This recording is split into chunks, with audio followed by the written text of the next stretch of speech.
আজকে রাষ্ট্রীয় হিন্দু ফ্রন্ট জনসংখ্যা সমাধান ফাউন্ডেশনের একটি অংশ।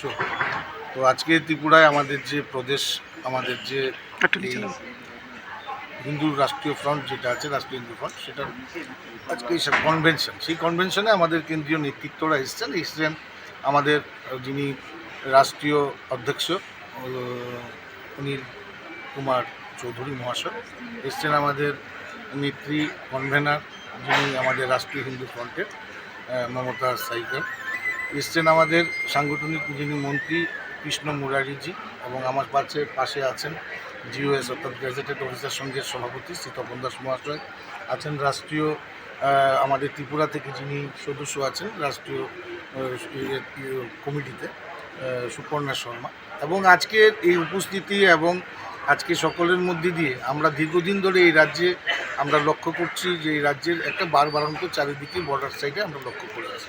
এবং আপনারা জানেন যে গত কিছুদিন আগে বাংলাদেশের যেসব ঘটনা ন্যাক্কারজনক, সেগুলো আমাদেরকে পীড়া দেয়, সেগুলো আমাদের অনেক দুঃখ দিয়েছে, কষ্ট দিয়েছে।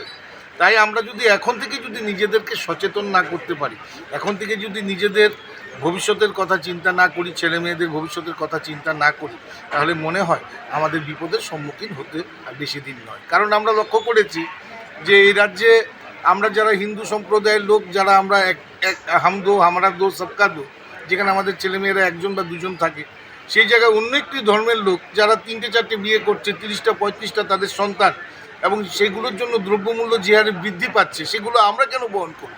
তাই আমরা চাই এই রাষ্ট্রীয় হিন্দু ফ্রন্ট থেকে যে ভারতবর্ষে একটা আইন আনুক, যে আইনের মাধ্যমে যে একটা প্রসেস সিস্টেম চালু হোক, তো হাম দো হামারা দো সবকা দো।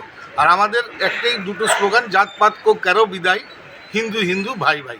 এ হচ্ছে আমাদের সংগঠনের মেইন, আমাদের মূল মন্ত্র। তো আমাদের অধ্যক্ষজি বলেছেন সার্বিক বিষয়ে আপনাদেরকে।